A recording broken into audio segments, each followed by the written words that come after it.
Hello, everyone, and good morning. Welcome to our live feed update for November 3rd.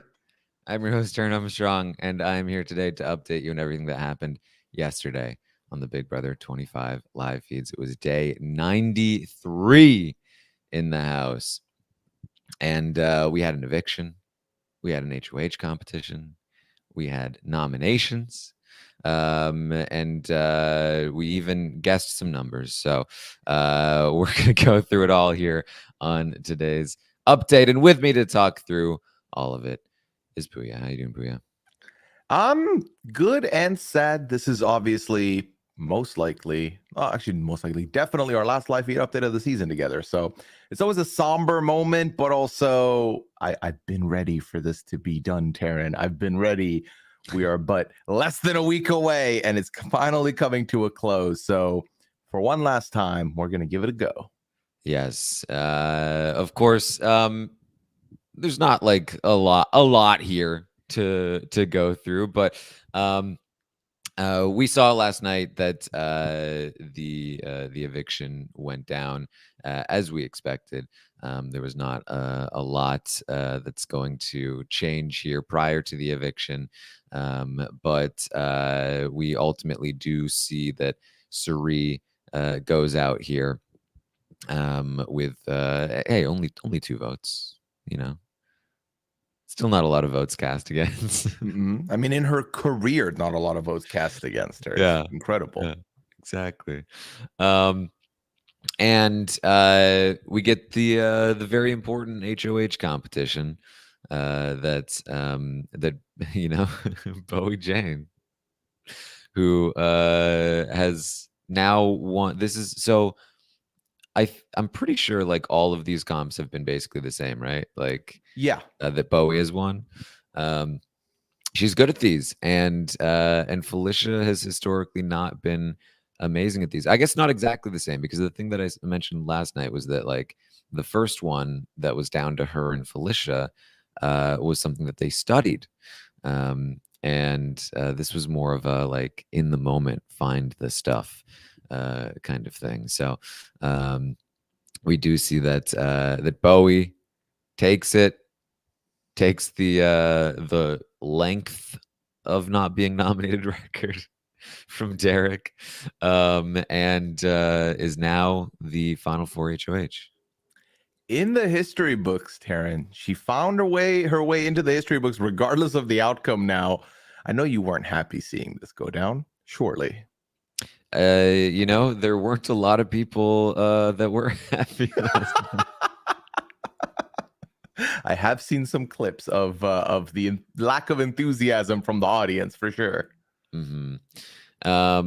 So obviously, I believe there was another there was another rumor of a record being broken going around. I don't know if it was confirmed, but that this is like the 3rd tiebreak win, and is she the person who has won the most amount of tiebreak comps or tie breaks in the history of the show, and which seems like it, like 3 doesn't seem like that much, like over 20 years, like surely somebody, especially considering how many times you go to tiebreakers, but it seems plausible to me. I think so, because how often in a single season do we go to the chalkboards? You know, like I feel like it's not like you might get it once or twice a season, but usually the same person doesn't win both, let alone three of them. Mm-hmm. So, well, with Bowie as the HOH, she of course has to come up with some nominations that ultimately don't matter.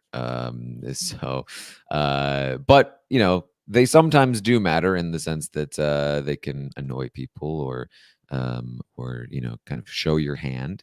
And of course, there is one other person who is theoretically in line to also break Derek's record here, and that is Matt, who has also not touched the block all season. So you know, who will Bowie Jane put on the block?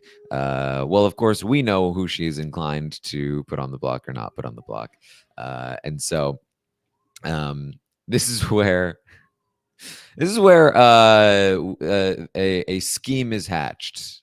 a number scheme that Bowie and Jag come up with a little plan to make Matt not feel bad about the fact that he has to go up on the block, because of course she would like for him to not have the never nominated status. That she's going to ask Matt and Jag to pick a number. Is this worse or better than gummy bears? Okay, so it depends on who you ask. If you're asking Matt, this is worse because at least with the gummy bears, there's a game of chance happening. With these numbers, and especially with them, they didn't even need to hatch a plan, Taran. Jack could be like 72, and Bowie needs to go, oh yeah, that's closer. Yeah. So it doesn't matter. This is so predetermined that it doesn't matter. It was just like, it was so funny to me that it was like, hold on, we need to come up with this like very like secret special plan. We've got it all figured out. I'll ahead of time, you tell me, and then I'll say the number. And it was like, okay, so the number is 70. And it's like, okay, so now that I know the number is 70, I can get closer to the number. Yeah, as though she had to like submit her number to a fact checker prior to saying it. So it's like they come up with the scheme in the first place, which means that this entire like thing has to be like acted out, like natural, like, oh well, I don't know, well maybe we'll just think of a number, and then they have to then play out the whole thing, and Jag has to say a number, and she has to go, oh oof, Jag, you're the closer one, instead of just like doing it naturally. Like, hey Matt, hey Jag, I'm gonna have you pick a number, and then just, yeah, as you said, choose the one that's closer to Jag, which is a bad thing to do in the first place because nobody in the right mind thinks that you're not rigging this. It's ridiculous. I mean, and this is not even a hot take, I don't think, but I feel like with the fact that the noms are a formality at Final Four, because really whoever has the veto gets to stay off the block unless they make a decision to stay on the block, then it don't matter. It truly does not matter. This amount of planning for this is ludicrous. And I do think something this small being over rehearsed will make it a lot more bait than just doing it natural. And if I'm Matt, there is not 1 second where I don't think this is rigged, no matter what I say. So, yeah, exactly. And like, if you're Jag and Bowie and you really are taking each other to the end, I mean, the obvious play here is to just nominate Jag and not Matt. Like, make Matt feel as comfortable as possible, so that he has no reason to like want to cut into what you have going on. With Jag off the block, all it takes, no matter what kind of scheme you have going for you, he's gonna start thinking about like, why am I on the block? And more importantly, like, was that a rigged number pick? Because that's so much more incriminating that you not only rigged a number pick, but planned it ahead of time. Like, that's the sort of thing that if he figures out that you did that, then now he almost has no choice but to cut Jag if he wins the Final Four veto. It's just so unnecessarily risky. And this is like, just the nominations don't matter. Build up Matt's unattainable status. Oh, Matt has also never been nominated, so you definitely can't take him in the final three. And if the difference between you winning and not winning against Matt is him never having been nominated because of the final four, then you never were going to beat him in the first place, because that's not going to be the difference. Yeah, again, for me, I feel like the Final Four nomination shouldn't count either towards whatever the record is. I feel like after Final Five, it shouldn't matter. You didn't touch the block in my book. So this being your quote tiebreaker to like separate you from Matt is ridiculous. I really don't think it's going to change much. It also is one of those things, Taran, where I think the prestige of not being put on the block depends on who made that feat happen because of how they're going to market it in the final two chairs. And do I currently feel like Bowie's going to do a good job of like advertising that? No, I don't think so. So I don't know if it's going to help her as much anyway. The only thing is, I'm irritated that they made this update longer by doing this ridiculous heist. Like, this could have been 2 minutes, and we're here talking about it because they decided to make it a heist. So yes, listen, because obviously this happened during the live show, so I didn't see it play out live. But like, the first I heard of it was when Asia told me last night, and I was like, "You've got to be kidding me."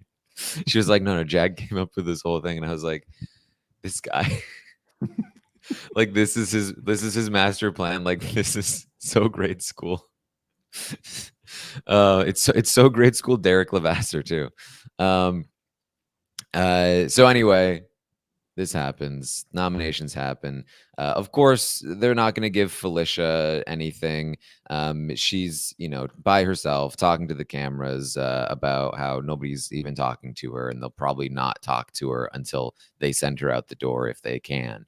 And it's just like, yeah, you guys are so great at this game. You're so right.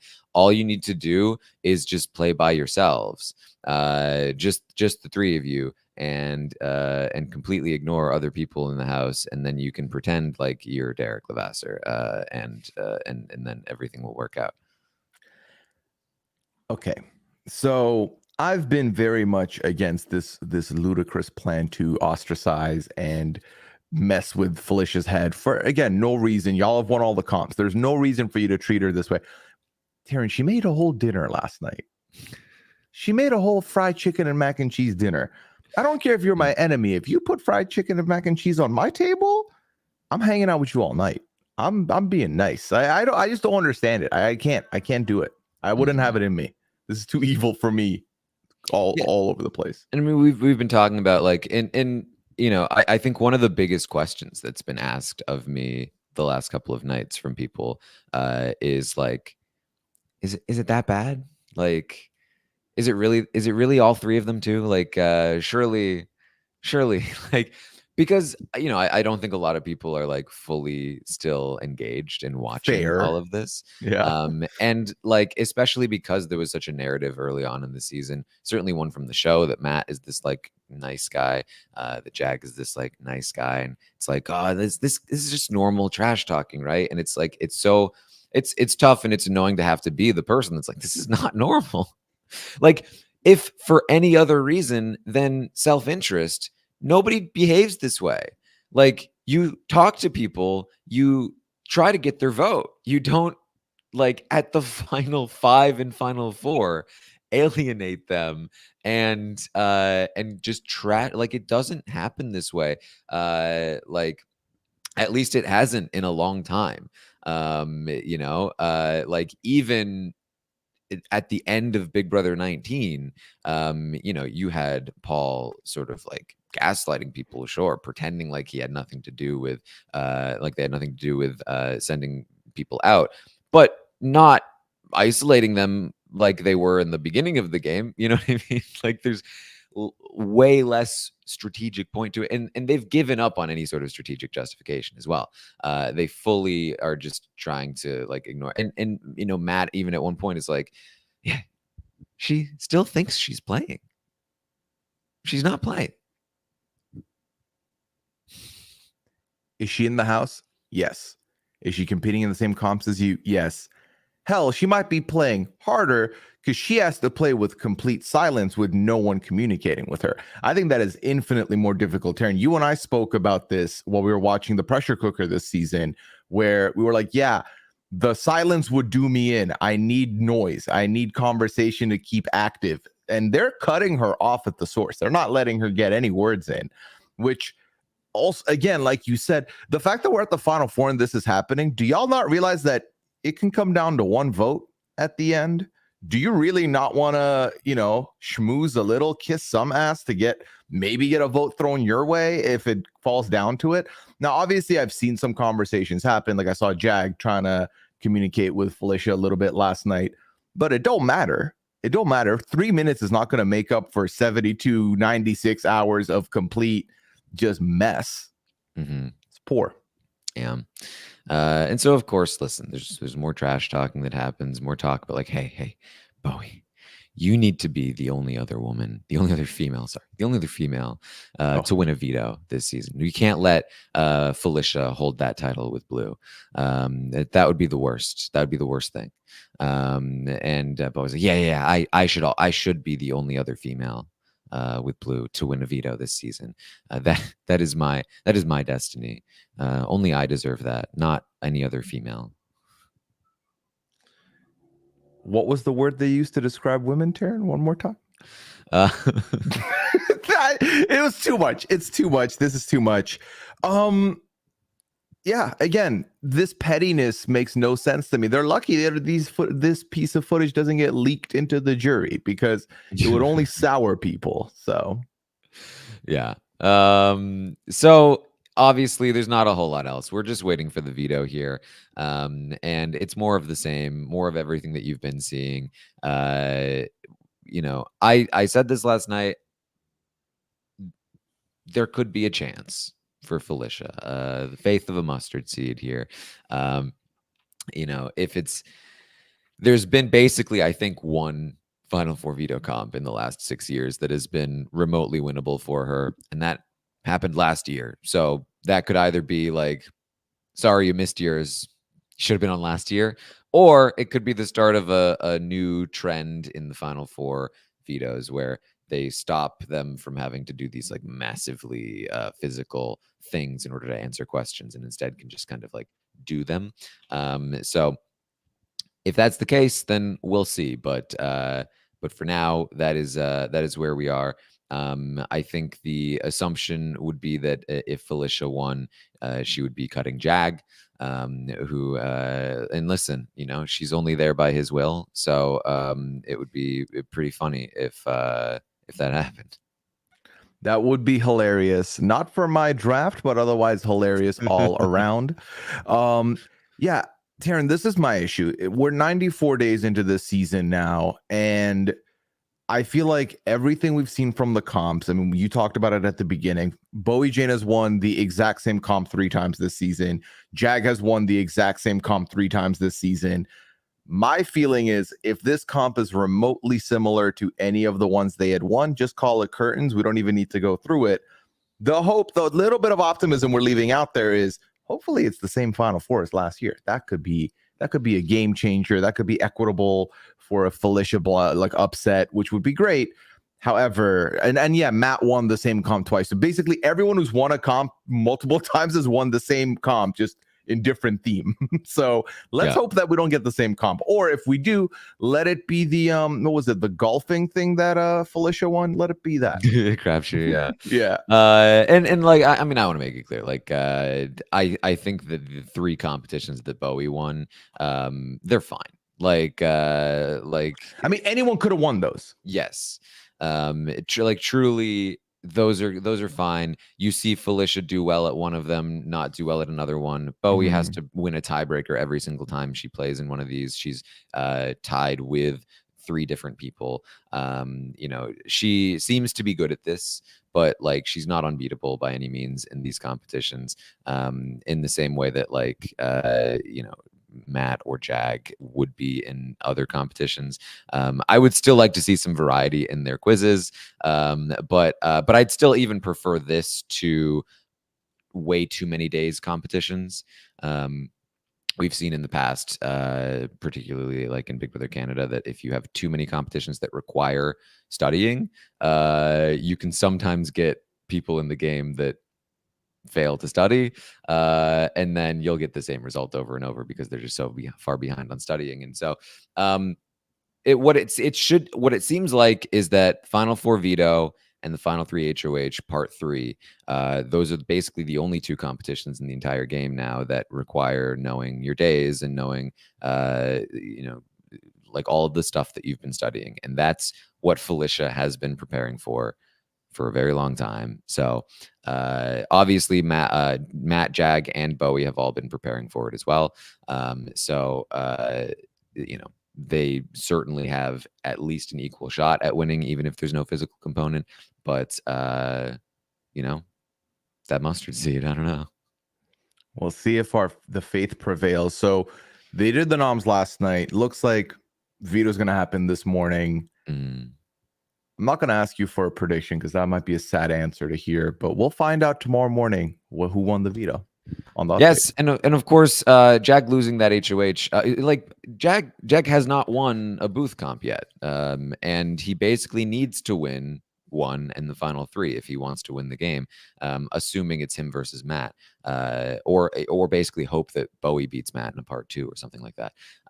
So that does still remain an obstacle for him, and he now only has two competitions to win left, of course. So for the competition record, that's important. Theoretically, he can still beat the single season comp record, but if you do factor in the fact that he was evicted, he like if we now start to separate, because I'm sure people will want to, that like in terms of an unevicted competition win streak, he can only tie now Michael and Chanel.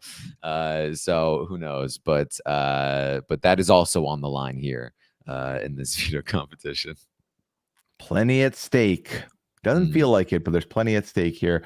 Taran, let's run through some quick scenarios. If Jag or Bowie Jane win this veto, are they taking Matt out, or are they taking Felicia out? I think that it could depend on like how well Felicia does in the comp. Like if Matt is like 30 seconds off and Felicia times out, then I think at that point you go, I think you think about it. If Felicia does well and maybe Matt does worse, even, or even just about as well as Felicia, I think they probably don't want to risk it. Obviously, they're both worried about Matt beating them in the end, but they're also both worried about Felicia beating them in the end. And in the off chance that Felicia pulls out a win, I don't know if they're aware of how like monstrously physical the endgame comps are. I know they know that they are physical, but I don't know if they recognize exactly how little of a chance that Felicia has to win those. So they would basically be guaranteeing themselves final two. Maybe they do know, and maybe that's something they talk about as well. So, I think it'll be talked about, but there's genuine strategic reason to be hesitant, and that plus the emotional reasoning, adding weight to that, could mean it doesn't happen, but I also think it could. And then if Matt was to win the final three HOH, do you think he's minute-menning it, or he's not minute-menning it? He's going to cut Jag. Final three HOH. I don't know. I've been talking about this the last couple of nights. Like the thing about Matt, one of the reasons why he's done well in the game is that he's hard to read.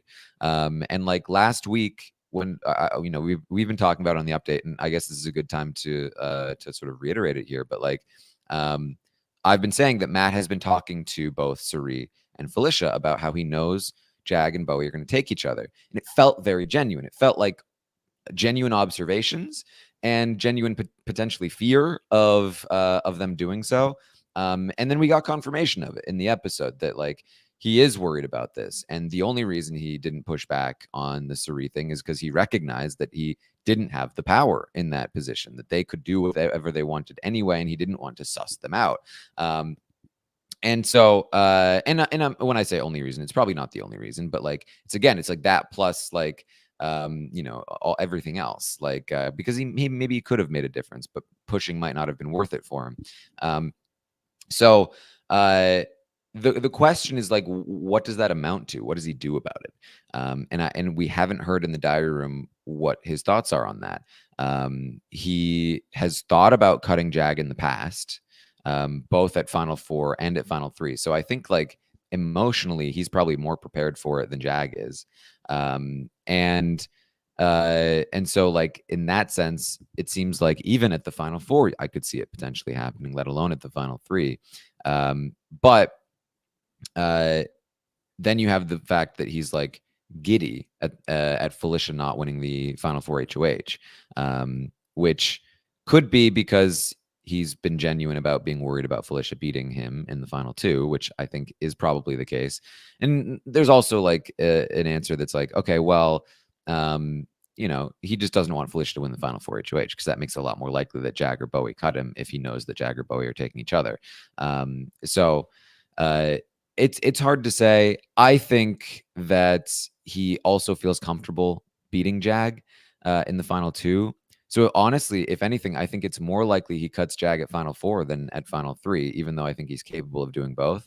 And he probably wins either way, but it's so hard to tell what his thought process is because I don't think he's playing emotionally. I think he's playing strategically. The problem is I don't know where his strategic ideas are coming from or what they are. Where are they? Yeah. Okay. Well, I guess that's some intrigue going into this week. We have, less than a week left, so there's still some stuff that could happen. I did see today or I tried opening up the feeds today, and on desktop, they're not working, but they are on the app. So in case people thought, hey, our feed's done? No, but the desktop feeds are not opening right. I think it's a tech issue more than anything. We should still have feeds till probably Tuesday? I mean, they usually go like all the way to the end, pretty much Thursday. Here in the US, but there's not usually a whole lot going on. But I will have some game recaps, or when I say that, I think the plan for this season, and I promise, this is not an intentional dig necessarily at our potential final three. But something I've been thinking about doing anyway is that instead of having three separate game recaps for the final three, to just do one big one for all three of them. Because basically how my process has worked over the last couple of years for this podcast, for the final three game recaps, is that I do one big, like my notes are one big section with all three of them, and then I color code it, and then I extract the separate pieces, and then and then I fill in the gaps for each one. And I'm just like, this is such an unnecessary process.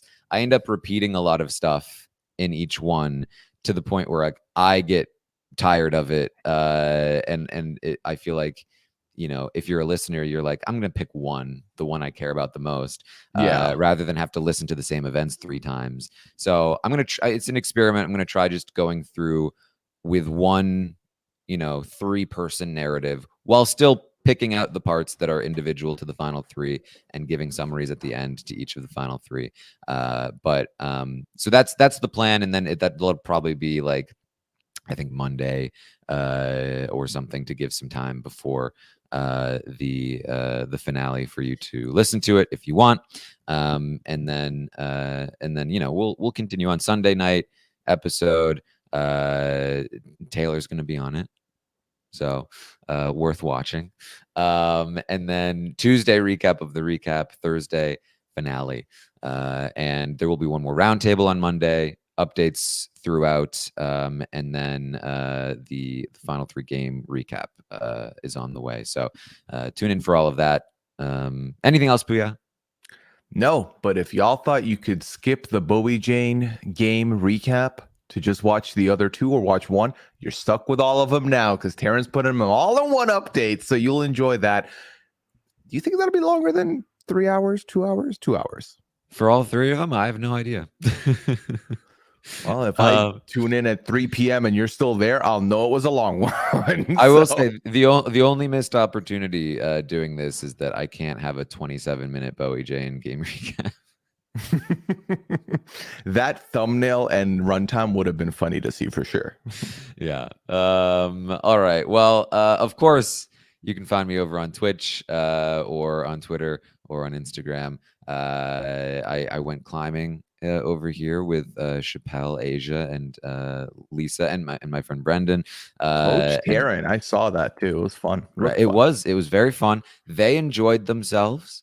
I could tell that Chappelle really liked it when I was working on this like hard slab problem. And he was like right there with like, so what if you put your foot here? And I was like, oh, I got him. I got him. You got a couple of conversions done there. You think? So I might be able to post a little bit of that, and of course, we had an awesome podcast last night. I think I've heard that there were like maybe some audio issues for the live stream, but I believe that there's like a fix for that. It's fixed now. Okay, there you go.